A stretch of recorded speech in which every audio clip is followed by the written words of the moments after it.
Hey guys, once upon a time నేను ఒక manager కింద వర్క్ చేస్తూ ఉండేవాడిని. ఆయనకి నా గురించి తెలుసు. ఎలా అంటే that I work better than him. ఆయనకి తెలుసన్న విషయం నాకు కూడా తెలుసు. ఎందుకంటే స్టేక్ హోల్డర్ మీటింగ్స్ అవుతుంటాయి, క్లయింట్ ఇంటరాక్షన్స్ అవుతుంటాయి. వీటిలో ఏమంటే క్లయింట్స్ ఎక్కువ నేను డిస్క్లోజ్ చేసే పాయింట్స్ లేకపోతే నేను ప్రపోజ్ చేసిన పాయింట్స్కి ఎక్కువ యాక్సెప్టెన్స్ ఇచ్చేవాళ్ళు. ఆయన ఒక పాయింట్స్ అంతా ఇన్వాలిడ్గా ఉండేవి, సో అవన్నీ కూడా ఎక్కువ రిజెక్ట్ చేసేవాడు అనమాట. సో ఆయనకు అర్థమైంది విషయం, వీడు మనం తొక్కేసాడు ఉన్నాడు ప్రాజెక్ట్లో అని చెప్పి. సో నెమ్మదిగా వెళ్ళే కొద్ది ఏమైందంటే నాకైతే టాస్క్స్ అసైన్ చేయడం అనేది తగ్గించారనమాట. నాకు అర్థమైంది పరిస్థితి. ఓకే, సంథింగ్ ఏం జరుగుతుంది, సరే వెయిట్ చేద్దాం అని చెప్పి. సో నేనేం చేసేవాడిని, ఎవ్రీడే మార్నింగ్ 9 o'clockకి లాగిన్ అయ్యి వెంటనే ఆయనకి పింగ్ చేసేవాడిని. హాయ్, గుడ్ మార్నింగ్, ఈ రోజు నన్ను ఏం పని చేయమంటారు అని చెప్పి. నేను మార్నింగ్ 9 o'clockకి పింగ్ చేస్తే నాకు రిప్లై మధ్యాహ్నం లేకపోతే అరౌండ్ 3 PM 4 PM వచ్చేదనమాట. ఈ రోజు వర్క్ ఏం లేదు, రేపు చూసుకుందాం అని చెప్పి. బట్ నాకు తెలుసు వర్క్ ఉంది, చాలా వర్క్ ఉంది టీంలో, ఎందుకంటే మిగిలిన టీం మెంబర్స్ అందరూ వర్క్ చేస్తున్నారు, బట్ నాకు మాత్రం వర్క్ అసైన్ చేయట్లేదు అనమాట. ఈ యొక్క behaviour almost 2 to 3 weeks, almost 3 weeks అయితే కొనసాగింది అనమాట. కొనసాగిన తర్వాత నేను ప్రతిరోజు నా పని ఇదే, మార్నింగ్ లాగిన్ అవ్వడం, ఏం పని ఉంది ఈ రోజు, నేను ఏం చేయాలని చెప్పి వాళ్ళకి పింగ్ చేయడం అనమాట. అయితే నాకు ఎటువంటి టాస్క్ అసైన్ చేయడం, లేకపోతే అసలు సంబంధమైన లేకపోతే లీస్ట్ ఇంపార్టెంట్ టాస్క్ ఏదైతే ఉందో దాన్ని అసైన్ చేయడం అనమాట. అది జస్ట్ ఒక 15 minutes 20 minutes అయిపోయే వర్క్ అనే దాన్ని అసైన్ చేయడం, ఇలా చేస్తూ ఉండేవాడు. చేసిన తర్వాత కొంతకాలం అయిన తర్వాత నేనేం చేశానంటే, ఆయన యొక్క మేనేజర్‌ని కూడా ఇద్దరిని లూప్ చేసి, మీకు కనుక ఈ ప్రాజెక్ట్‌లో నాకు అసైన్ చేసే వర్క్ ఏది లేకపోతే నన్నైతే రిలీజ్ చేసేయండి. నేనైతే వేరే దానికి వెళ్ళిపోతానని చెప్పి ఒక మెయిల్ అయితే పెట్టానన్నమాట ఫార్మల్‌గా. ఎందుకంటే నేను ప్రతిరోజు కూడా పింగ్ చేస్తున్నాను. నాకైతే ఎటువంటి రెస్పాన్స్ రావడం లేదు. ఎట్లాంటి వర్క్ లేనప్పుడు ఎందుకు ఇంకా అని చెప్పి. సో వాళ్ళు కూడా అదే టైం గురించి వెయిట్ చేస్తుంటున్నారు. నేనైతే ఇమ్మీడియేట్‌గా రిలీజ్ చేసేసానన్నమాట. సో ఇక్కడ ఆయనకి నా మీద ఎటువంటి పర్సనల్ గ్రడ్జ్ లేదు. ఆ తర్వాత నాకు ఆయన మీద ఎటువంటి పర్సనల్ గ్రడ్జ్ లేదన్నమాట. స్మూత్‌గా అయిపోయింది ప్రాసెస్ అంతా కూడా. అసలు ఎందువల్ల మేనేజర్స్ ఇట్లా బిహేవ్ చేస్తారు? ఎందువల్ల మనం ఎప్పుడు చేసినా సరే బిజీ అంటుంటారో, లేకపోతే మళ్ళా చూద్దాం అంటుంటారో, లేకపోతే మళ్ళీ కలుద్దాం, ఇలా రకరకాల రీజన్స్ చెప్పి ఎందుకు అవాయిడ్ చేస్తారని చెప్పి. ఎప్పుడు గుర్తుపెట్టుకోండి, ఏదో ఇలా చెప్పాను కదా అని చెప్పి అందరు మేనేజర్స్ ఇలా ఉంటారని కాదు. దేవుళ్ళు కూడా ఉంటారు. లిటరల్లీ దేవుళ్ళు కూడా ఉంటారు అన్నమాట మేనేజర్స్‌లో. ఎందుకంటే నా యొక్క కెరీర్‌ని ఇప్పుడు నేను ఈ లెవెల్‌లో ఉన్నాను కూడా కారణం నా కెరీర్‌ని సెట్ చేసిన మేనేజర్సే అన్నమాట. వాళ్ళు లేకపోతే నేను ఎక్కడ లేను. ఏ ప్రాజెక్ట్‌లో అయినా సరే, లేకపోతే ఏ కంపెనీ, ఏ సాఫ్ట్‌వేర్ కంపెనీ అయినా, లేకపోతే ఏ కంపెనీ తీసుకున్నా సరే, ఆ మేనేజర్స్ ఎట్లా బిహేవ్ చేస్తారన్న దాని మీదే ఆ ప్రాజెక్ట్ రన్ అవుతుందా, లేకపోతే మునిగిపోతుందా అన్నది కూడా డిపెండ్ అయి ఉంటుంది మోస్ట్ ఆఫ్ ద కేసెస్‌లో. సో మన కెరీర్‌ని సెట్ చేసినా, లేకపోతే ముంచినా సరే వాళ్ళే ఉంటారన్నమాట. ఇంక ఇవన్నీ వీళ్ళతో పడేది ఎందుకురా, లేదురా బాబు అన్నప్పుడు కొంతమంది ఏం చేస్తారంటే ఆ ప్రాజెక్ట్ నుంచి వెళ్ళిపోవడం, లేకపోతే వేరే కంపెనీకి వెళ్ళిపోవడం చేస్తూ ఉంటారు. సో ఫస్ట్ ఆఫ్ ఆల్ మనం ఏదైనా పింగ్ చేసినప్పుడు, ఏదైనా అవసరం ఉండాలి, లేకపోతే ఏదైనా డౌట్ వచ్చి పింగ్ చేసినప్పుడు ఎందువల్ల వీళ్ళు ఇట్లా అవాయిడ్ చేస్తారు? నేను బిజీగా ఉన్నానని చెప్తారు, లేకపోతే మళ్ళీ కలుద్దాం, మళ్ళీ చూద్దాం అని చెప్తారంటే ఒక 5 రీజన్స్ అయితే ఉంటాయి.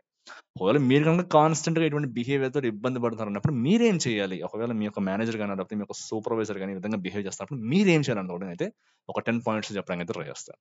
ఫస్ట్ థింగ్, ఎందువల్ల వీళ్ళు ఇట్లా అవాయిడ్ చేస్తారంటే, ఫస్ట్ ఏమై ఉండొచ్చంటే ఓవర్‌వెల్మింగ్ వర్క్ లోడ్ అన్నమాట. ఎందుకంటే మేనేజర్‌కి జెన్యూన్‌గా అంత వర్క్ ఉంటుంది. వాళ్ళు చాలా వర్క్ చేస్తారు. మనం అనుకుంటే ఏదో ప్రాజెక్ట్ హ్యాండిల్ చేయడం మాత్రమే వాళ్ళ పని అనుకుంటాం. అది కాకుండా ఇంకా చాలా ఎక్స్‌ట్రా వర్క్ ఉంటుందన్నమాట. అన్నెసెసరీగా కంపెనీ వాళ్ళు ఏం చేస్తారంటే, వాళ్ళు చేస్తున్న ప్రాజెక్ట్ వర్క్ కాకుండా ఇంకా రకరకాల వర్క్ అంతా కూడా వాళ్ళకి అసైన్ చేస్తుంటారన్నమాట. వాళ్ళ పాపం నిజంగా చెప్పాలంటే ఒక టీమ్ గనుక తీసుకున్నారంటే, కొంతమంది మేనేజర్స్ పరిస్థితి ఎలా ఉంటుందంటే రోజుకి 18 గంటలు పని చేస్తారు వాళ్ళు. అసలు ఫ్యామిలీ టైమ్ అనేది ఉండదు వాళ్ళకి. చాలా కష్టపడుతుంటారు అసలు. అంత కష్టం ఎవడు కూడా పడ్డన్నమాట. కొంతమంది మేనేజర్స్ అంతలా పని చేస్తుంటారు.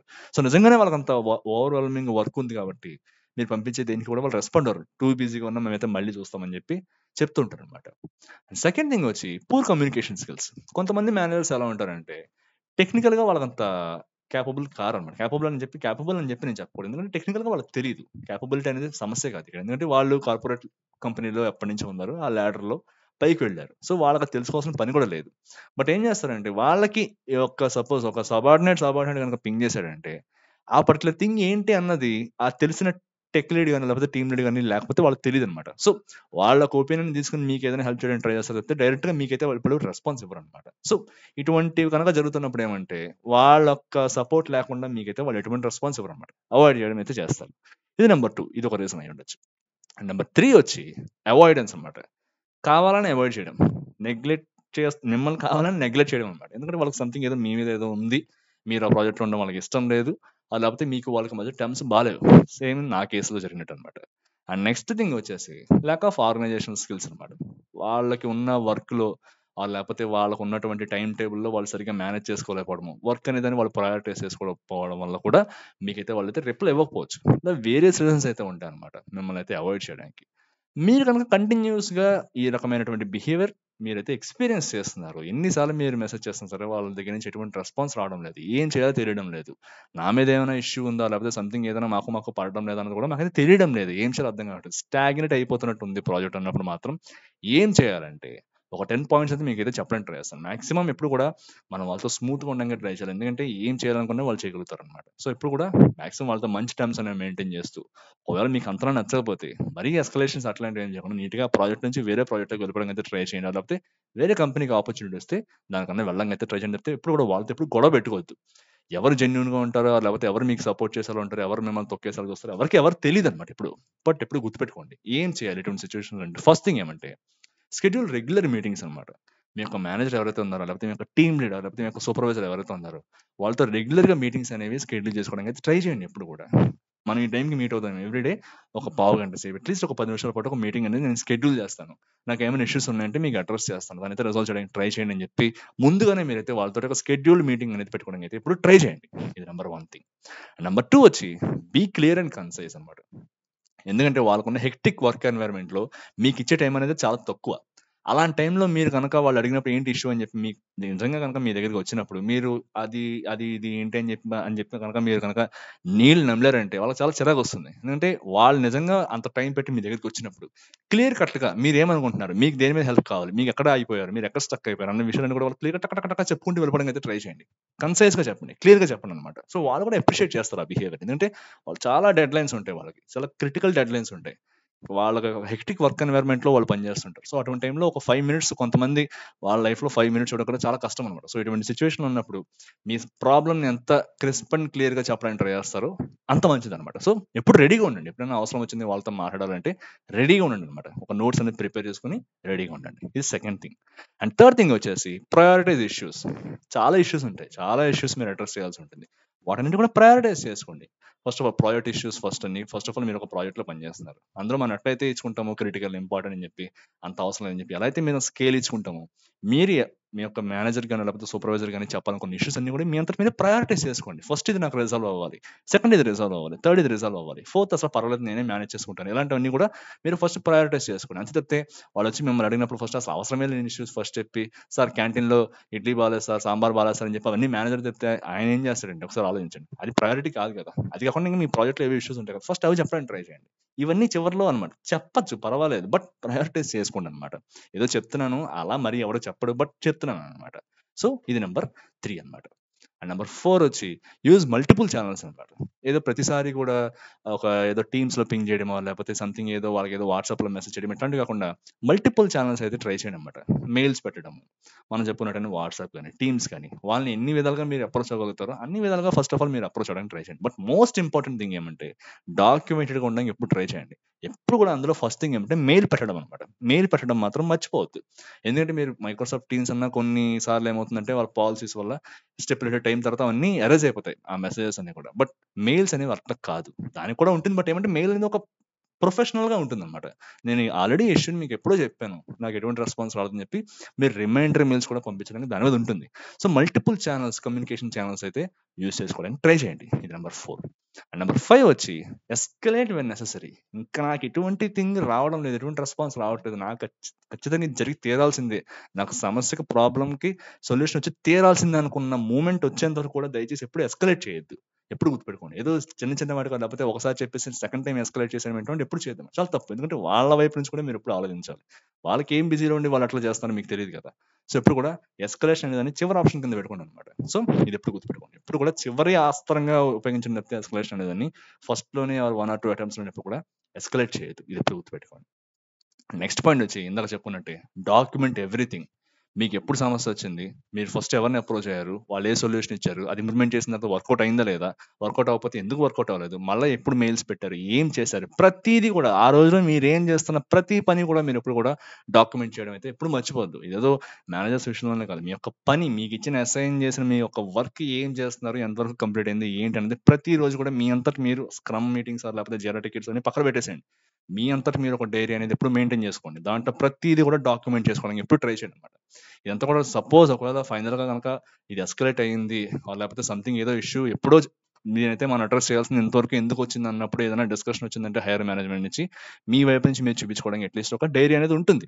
నేను ఎప్పుడో చెప్పాను, ఇది నాకు సరైన అడ్రస్ అయితే చేయలేదు అలా సంథింగ్ సొల్యూషన్ ఇవ్వదని చెప్పి మీరు చూపించడానికి ఉంటుంది అనమాట. సో ప్రతిదీ కూడా డాక్యుమెంట్ చేయడం అయితే మర్చిపోద్ది అనమాట. ఇది నెంబర్ 6. నెంబర్ 7 వచ్చి సీక్ ఫీడ్బ్యాక్. సపోజ్ మీకు నిజంగా సంథింగ్ ఏదైనా ఇష్యూ ఉంది, మీ యొక్క ప్రవర్తన కానీ లేకపోతే మీ యొక్క ఫీడ్బ్యాక్ కానీ ఆయనకు నచ్చడం లేదంటే ఫీడ్‌బ్యాక్ అడగడానికి ట్రై చేయండి. నేను కూడా అదే చేశాను. సార్ నాకేమైనా ఇబ్బంది ఉందా మీ యొక్క నాకొక బిహేవియర్ వల్ల లేకపోతే నాకు పర్ఫార్మన్స్ వల్ల మీకేమైనా ఇబ్బంది ఉందంటే ఆయన 2, 3 పాయింట్స్ చెప్పాడు. నాకు నచ్చలేదు. ఎందుకంటే నేను అలాంటివి ఏం చేయట్లేదు. కరెక్ట్‌గానే ఉన్నాననమాట. ఆ ఫీడ్‌బ్యాక్‌తో మీరు గనక రెసొనేట్ అవుతున్నారు, మీ వైపు నిజంగా తప్పు ఉందన్నప్పుడు దయచేసి దాన్ని ఎప్పుడు మార్చుకోవడానికి ట్రై చేయండి. మీరు కూడా మారండి. అంతే తప్పితే అలా అనేసాడు నన్ను నేనైతే చేయను. నా వల్ల కాదు. సో నేను ఇలాగే ఉంటాను. ఇలాగే పని చేస్తాను. నీకు కావాలంటే ఉంచుకో లేకపోతే మానేయని చెప్పేటంటే చేయొద్దు. నిజంగా జెన్యూన్‌గా మీ వైపు తప్పుందన్నప్పుడు మారడానికే ట్రై చేయండి. లేదా కావాలని చేస్తున్నప్పుడు మాత్రం అప్పుడు ఏం చేయాలో అప్పుడు చేయండి అనమాట. అంతే తప్పితే మీకు నిజంగా కన్‌స్ట్రక్టివ్ ఫీడ్‌బ్యాక్ ఇచ్చినప్పుడు దాన్నయితే యాక్సెప్ట్ చేయండి అనమాట. సో ఇదెప్పుడు గుర్తుపెట్టుకోండి. ఫస్ట్ ఆఫ్ ఆల్ ఫీడ్‌బ్యాక్ అడగడానికి అయితే ట్రై చేయండి. వెంటనే ఏది ఎస్కలేట్ చేయకుండా, ఇష్యూ రైజ్ చేయకుండా ఫస్ట్ ఆఫ్ ఆల్ ఏంటి ఫీడ్‌బ్యాక్? ఎక్కడ ఇష్యూ వచ్చింది? నా వైపు ఏమైనా తప్పుంటే చెప్పండి. నేను మార్చుకుంటానని చెప్పి మీరు ఫస్ట్ చెప్పడానికి అయితే ట్రై చేయండి అనమాట. సో ఇది నెంబర్ 7. నెంబర్ 8 వచ్చి బిల్డ్ రిలేషన్‌షిప్. మీకు ఎప్పుడైనా టైం కుదిరినప్పుడు లేకపోతే మీ యొక్క టీమ్ మీటింగ్స్ కానీ లేకపోతే బయట లంచ్ వెళ్తుంటారు కదా! అలాంటి చోట్లకి వెళ్ళినప్పుడు మీ యొక్క మేనేజర్‌తో మంచి ర్యాపో అనేది జనరేట్ చేసుకోవడానికి ఎప్పుడు ట్రై చేయండి. వాళ్ళు ఎప్పుడు ఏదో విలన్స్‌గా చూడొద్దు. వాళ్ళకి కూడా మీలానే ఫ్యామిలీ ఉంటుంది. వాళ్ళకి కూడా లైఫ్ ఉంటుంది. వాళ్ళకి వర్క్ ఎన్విరాన్మెంట్ ఇష్యూస్ చాలా అన్నీ వాళ్ళకి అలానే ఉంటాయి. కొద్దిగా ఎక్కువ స్కేల్‌లో కూడా ఉంటాయి వాళ్ళకి. సో, వాళ్ళు ఎట్లా ఉంటారు? వాళ్ళ పర్సనల్ లైఫ్‌లో ఎట్లా ఉంటారు? కొద్దిగా వాళ్ళతో ర్యాపో మెయింటైన్ చేయడానికి అయితే ట్రై చేయండి. కొద్దిగా దగ్గర అవ్వడానికి ట్రై చేయండి. వాళ్ళు ఎట్లా ఉంటారు? సో, వాళ్ళ యొక్క నేచర్‌ని బట్టి కూడా మీరు నెక్స్ట్ అప్రోచ్ అయ్యే విధానం కూడా మారొచ్చు కదా! అంటే అప్రోచ్ అయ్యే విధానం అంటే మళ్ళా వేరేలా ఎక్కడ కాదు.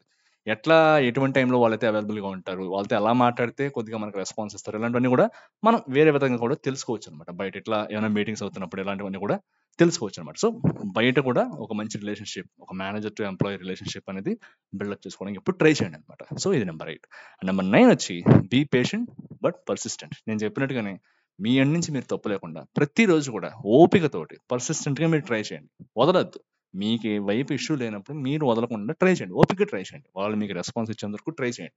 అలా కాకుండా ఒకటి 2 సార్లు చేసేసి వాడు అంతేలే నేను హ్యాపీగా పబ్‌జీ ఆడుకుంటా లేకపోతే ఏదో వీడియోస్ చూసుకుంటా అని చెప్పి హ్యాపీగా కాలు మీద కాలేసుకొని ఒడిశాలో కూర్చొని వీడియోస్ చూడడం ఇట్లాంటి పనులు ఎప్పుడు చేయొద్దు. ఏదో పనిలో ఎప్పుడు కూడా ఎంగేజ్ అవ్వండి. వాళ్ళ దృష్టిలో పడడానికి ట్రై చేయండి. మంచిగా వాళ్ళ దృష్టిలో పడడానికి ఎప్పుడు ట్రై చేయండి అనమాట. ఓపికతో వెయిట్ చేయండి. వాళ్ళు ఒకసారి ఇవ్వకపోవచ్చు. జెన్యూన్ రీజన్స్‌తో మీకు రెస్పాన్స్ ఇవ్వకపోవచ్చు. అలా అని చెప్పి వాళ్ళని తిట్టుకోవాల్సిన పని లేదు కదా! మీరేం చేయగలుగుతారో అవన్నీ చేయండి. ఓపికతో వెయిట్ చేయండి అనమాట. ఎప్పుడు బట్ పర్సిస్టెంట్‌గా ఎఫర్ట్స్ అనేవి పెట్టండి. ఎఫర్ట్స్ పెట్టడం మాత్రం ఎప్పుడు మానొద్దు. సో, ఇది నైన్త్ వన్. అండ్ చివరగా వచ్చి కన్సిడర్ ఆల్టర్‌నేటివ్స్. ఇంకా మీ వల్ల కావడం లేదు. ఏం చేయలేకపోతున్నారు. ఏం చేసినా సరే వర్కౌట్ అవ్వట్లేదు. ఎంత చేసినా సరే వర్కౌట్ అవ్వట్లేదు అన్నప్పుడు ఆ ప్రాజెక్ట్ నుంచి మర్యాదగా వేరే ప్రాజెక్ట్‌కి వెళ్ళిపోవడానికి ట్రై చేయండి. ఆర్ మీకు నచ్చడం లేదనుకుంటే ఎటువంటి ఇష్యూస్ రైజ్ చేయకుండా మర్యాదగా వేరే కంపెనీకి వెళ్ళిపోవడం కూడా ట్రై చేయండి అనమాట. సో, ఇవన్నీ గుర్తుపెట్టుకోండి. అంతే తప్పితే వెంటనే ఎస్కలేట్ చేసేయడాలు లేకపోతే సంథింగ్ ఏదో వాళ్ళ పై వాళ్ళకి ఇష్యూస్ అన్ని రిపోర్ట్ చేసేయడాలు అలాంటివి ఎప్పుడు చేయొద్దనమాట. ఎప్పుడు గుర్తుపెట్టుకోండి వాళ్ళు కూడా మనలానే ఎంప్లాయీస్ కాబట్టి ఏం చేసినా మనకు తెలీదు. మనం ఎప్పుడు కూడా మన వైపు నుంచి చాలా స్మూత్‌గా ఉండేలా ఎప్పుడు చూసుకోవాలనమాట. సో, ఇవన్నీ ఎప్పుడు గుర్తుపెట్టుకోండి. సో, మరో వీడియోలో మళ్ళీ కలుసుకుందాం. అంతవరకు టేక్ కేర్. బై.